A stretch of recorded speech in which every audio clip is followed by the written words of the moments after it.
Hey folks, Stray here, and today's concept on our ever-growing list of topics is how to maximize your raid group's DPS.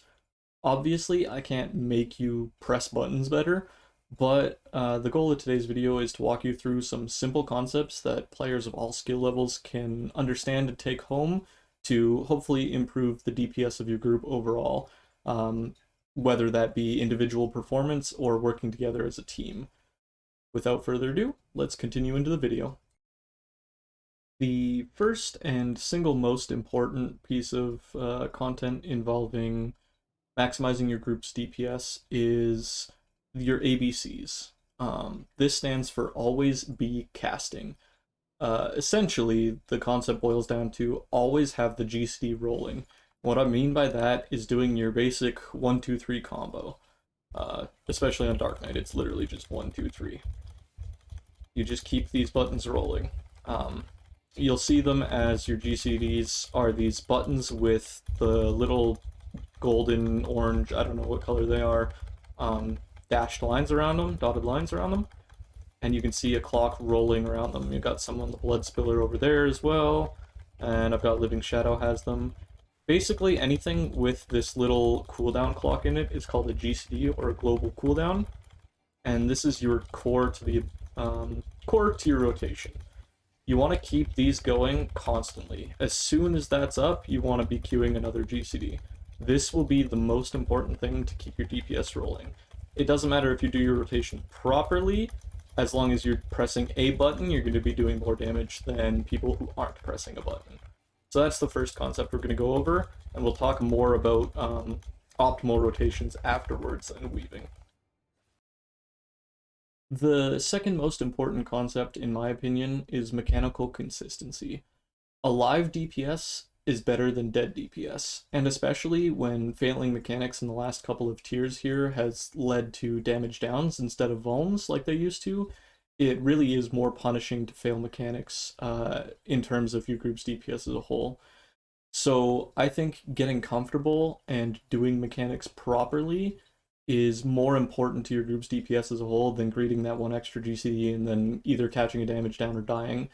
Especially if you die, you're going to raise with weakness, you're going to have no mana, no gauge for your job, and you're costing your healers mana and time to raise you when they could be using their swift cast towards something like getting a heal out in time or an extra glare and or malefic, which does add up over time. So I would say focus on understanding the mechanics of the fight and doing those properly. That is the next most important thing you can do for your raid. The third concept we're going to talk about is buff alignment. Now, regardless of your player skill and your rotational capabilities, you should be able to work on buff alignment. The way Square Enix has been running is most buffs operate on a 60-second or a 120-second cooldown. That means they will always be up regardless of when you cast them 2 minutes after you cast them. These are abilities like Dragon Sight here, Battle Litany, Tech Step, Divination, stuff like that. Anything with a 120 recast timer that affects your party members should generally come out at the same time. We call these third or fifth GCD buffs, as in you pop them after your third GCD in your combo, so you hit your 1, 2, 3, then buff, or your fifth 1, 2, 3, 4, 5, and buff. That way they all are active at the same time because the effects that they give your teammates for damage increase is multiplicative instead of additive, which means that they do a lot more when working in tandem than if you just kind of have them going all of the time. Something like this on display would be like this log from a P6 kill that I did with my parse team earlier this tier. You want all of your buffs coming out generally at the same time, this nice little staircase. Obviously the Dragon Sight comes out a little sooner because it lasts longer than the Battle Litany.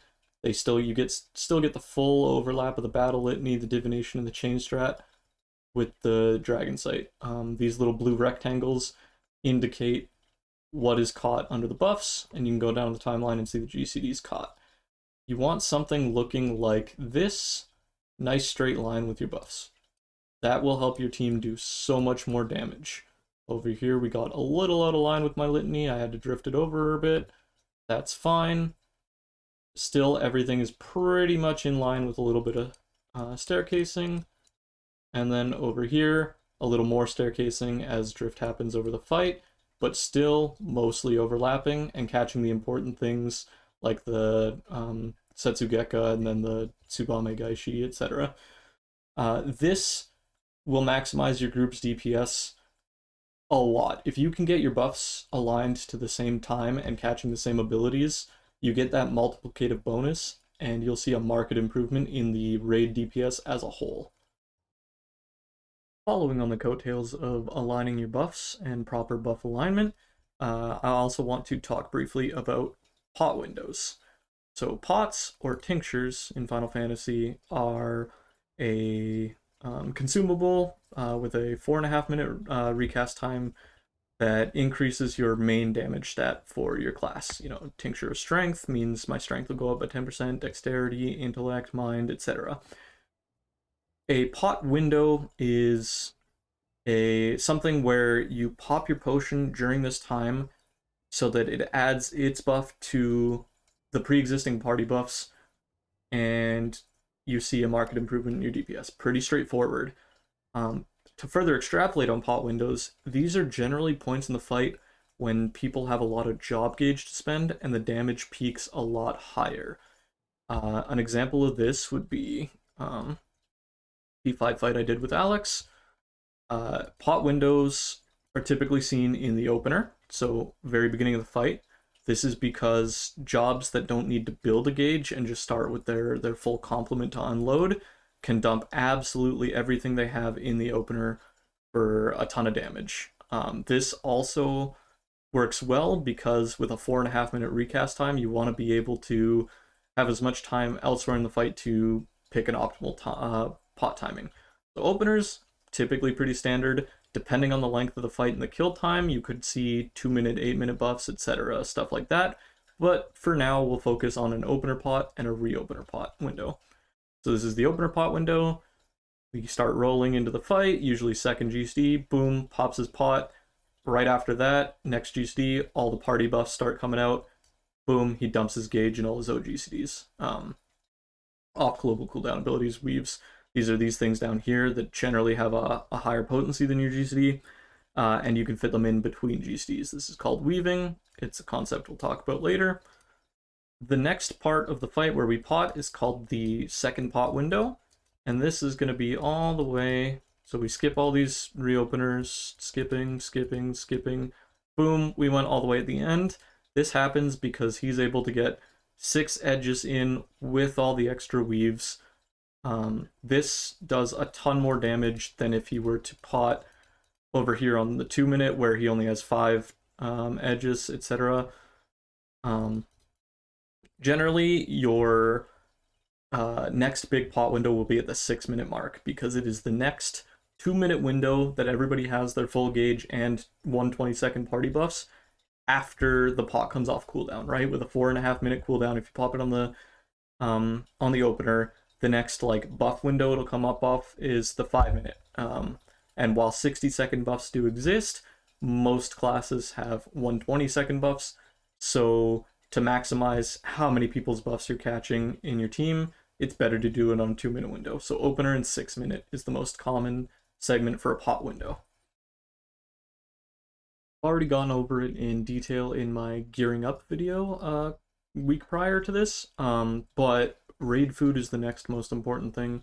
Just eat some food at the beginning of your session for the night. It gives you a plus 10% increase to like 2 of your substats, plus gives you more HP. It's just beneficial, and it's super cheap. Eat raid food, please. So far, we've talked about your ABCs, doing mechanics consistently and properly, pot windows, raid food, and buff alignment. After that is all done and implemented, if you're still struggling to see damage checks and you're not meeting enrage checks on your fights, the only other thing you can do to improve your DPS as a team is to individually work on your rotations. Now this optimization isn't going to be for everybody. Some people don't care enough.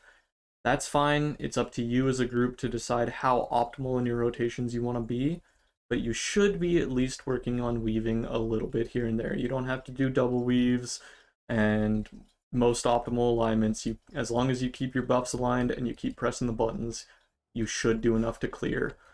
An optimal rotation will include weaves, and look, something equivalent to this, when you get your buffs out in between your GCDs, and then you start using your extra skills that you have with their off global cooldown timers, so like 120 seconds on my DFD, and 60 seconds on my life, or 40 I think now on my life surge, 60s on my spine shatters, 30s here.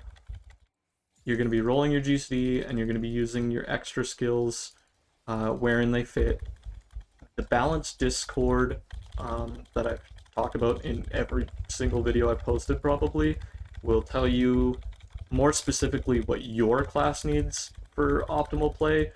I encourage you to take a look at it. Just kind of commit some of it to memory. Obviously, it's better if you commit all of it to memory, but if you're not willing to make that commitment, at least think about some of the important stuff that you want to get. Like, for Dragoon, building your gauge so that you can enter life, so that you can have access to your capstone ability, Stardiver. That's an important thing, so you should probably look into a rotation that lets you get life out under buffs. Like right now, Stardivering with Lance Charge. And the same thing will happen 60 seconds from now on the 2-minute window. I'll have all 3 buffs up, and I'll hit a Stardiver. This is the last important step outside of gear advantage, obviously, that can help your team improve their damage as a whole and start meeting those enrage checks. Hopefully this video helps kind of explain some of the concepts in more simple and easy to understand terms. And if you are looking for more intermediate information, or you're looking to deep dive into class specifics, I again recommend you check out the Balanced Discord and look up the resources for your class specifically. Thanks guys, and I'll see you in the next one.